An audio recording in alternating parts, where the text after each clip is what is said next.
All right, welcome to This Explainer. Today, we're tackling something that gets asked about all the time, and honestly, it's highly controversial. We are going to look at the absolute fastest way to get an Amazon seller account permanently terminated.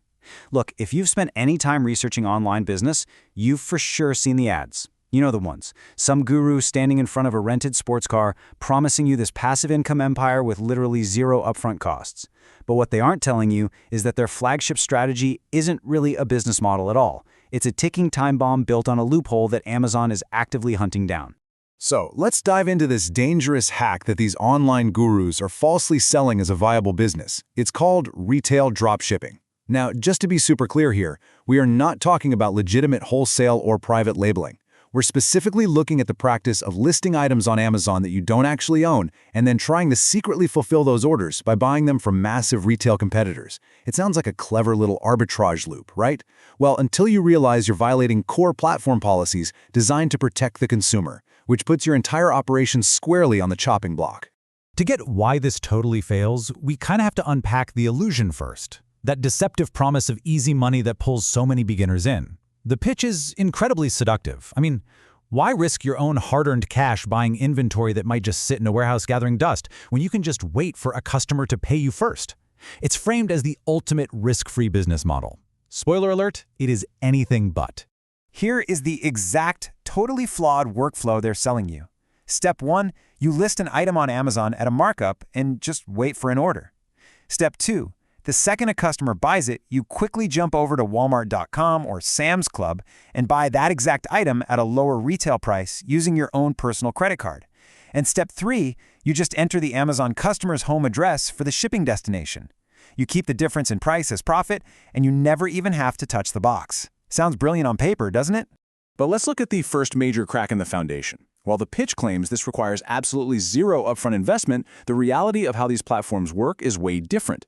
Amazon's payment gateways don't just instantly transfer a customer's money into your checking account the second a sale is made. Actually, they can hold your funds in reserve for up to 20 days, especially for new sellers. They do this to ensure the item actually arrives and the customer doesn't request a refund. This means you absolutely still need significant operating capital. You're forced to float the cost of purchasing those items from Walmart out of your own pocket while you wait weeks for Amazon to release your payouts. You aren't avoiding financial risk here, you're just shifting it. Okay, so trap number 1, the unboxing disaster. This is where that whole lazy dropshipping method completely falls apart in the real world. Just think about the psychology of the end consumer for a second. They are going to Amazon because they fundamentally trust the platform. They expect Prime-level service, rapid delivery, and they are frequently paying a premium for that exact convenience. Now imagine the sheer confusion and anger of that customer who pays a premium on Amazon only to walk out to their front porch and find a competitor-branded box from Sam's Club or Walmart sitting right there. They instantly realize what happened. You didn't provide a unique product, you just overcharged them for something they could have easily bought from Walmart themselves. And nobody likes feeling like they've been ripped off. So naturally, these arriving retail boxes prompt furious customers to immediately report you to Amazon customer service. And you have to remember, Amazon's entire global empire is built on one thing: relentless customer trust.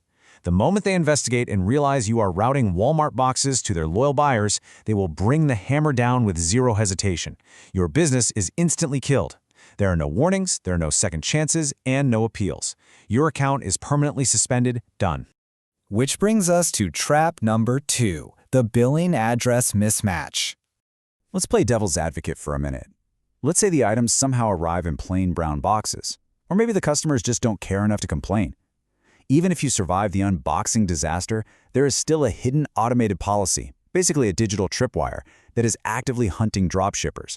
We call it the billing address trap. You see, major retail sites like Walmart and Sam's Club are constantly fighting massive amounts of credit card fraud. To combat this, their systems use strict algorithms that look for highly suspicious buying patterns that mirror stolen credit card activity. And here is the fatal error in your transaction. When you go to Walmart.com to fulfill that Amazon order, you have to use your own personal credit card to pay for it, right? But the shipping destination you enter is the customer's house, which is usually in a completely different city or even a different state. To the automated fraud algorithm, this looks exactly like a crime in progress. The system sees John Doe's credit card, registered to a billing address in New York, suddenly trying to quickly ship an order to Jane Smith all the way in California. Boom! This mismatch instantly triggers the retailer's automated anti-fraud alerts.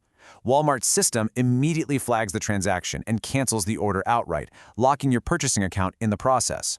Now, you have a massive, unfixable problem on your hands. You have a pending order on Amazon that you are literally unable to fulfill because Walmart just blocked your card. You are forced to manually cancel the Amazon order, which severely tanks your seller metrics. And once again, your Amazon seller account is permanently terminated. You lose the account, and you very likely lose whatever thousands of dollars Amazon was holding in reserve, all because of an automated billing mismatch you cannot control. All right, reality check. What are the legitimate alternatives? Now that we've thoroughly busted that hack, we really need to pivot because the e-commerce market itself handles trillions in transactions and holds massive opportunity. So what are the actual sustainable ways to sell online without relying on cheap tricks? Well, the most direct, legitimate alternative is FBA, or Fulfillment by Amazon. With FBA, instead of playing dangerous games with Walmart boxes and stolen credit card algorithms, you legitimately purchase your inventory in bulk, ship it directly to Amazon's warehouses, and let them handle the rest. This gets you massive visibility, earns you those coveted Prime delivery badges, and most importantly, it completely eliminates the risk of the billing address trap because Amazon is handling the logistics legally and internally. And if we look at the real numbers, the margins still make a lot of sense. Taking some data from our source material detailing a 699 rupee bedsheet in the Indian market, we can see that legitimate methods actually yield solid, sustainable returns. After platform fees, an FBA seller using a regional warehouse sees a settlement of about 542 rupees, while a self-shipping seller nets around 483. This just proves that doing it the right way still yields highly predictable margins. And hey, you actually get to sleep at night knowing your account won't be banned by morning. But let's take it even a step further. Let's contrast this fake-free dropshipping model with the reality of building a legitimate physical brand from scratch. Real businesses require real capital. You are building equity here, not just chasing a quick buck. Our source material follows an entrepreneur building a custom phone case brand, and they tracked every single penny. It took an upfront investment of exactly $10,067. Real money for a real business. So where does all that money actually go? Well, it goes into tangible assets that build enterprise value. It goes into commercial rent for a dedicated fulfillment space. It requires purchasing industrial UV printers capable of high-volume quality output. It means buying hundreds of blank phone cases directly from overseas manufacturers to secure your supply chain. And crucially, it involves sourcing custom-branded packaging so the customer actually has an amazing, memorable unboxing experience, rather than receiving a literal trash bag from a competitor. This is what real e-commerce looks like: genuine investment in equipment, inventory, and brand experience.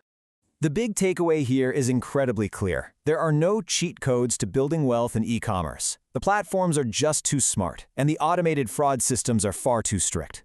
To wrap up this explainer, I want to leave you with this choice. Are you going to risk your time, your energy, and your capital chasing a 10-day shortcut that inevitably ends in the building address trap? Or are you willing to put in the real work and investment to build a 10-year, highly profitable asset? The choice is entirely yours. Thanks for joining me on this deep dive, and I really hope this provided some serious clarity on navigating the modern e-commerce landscape. Catch you next time.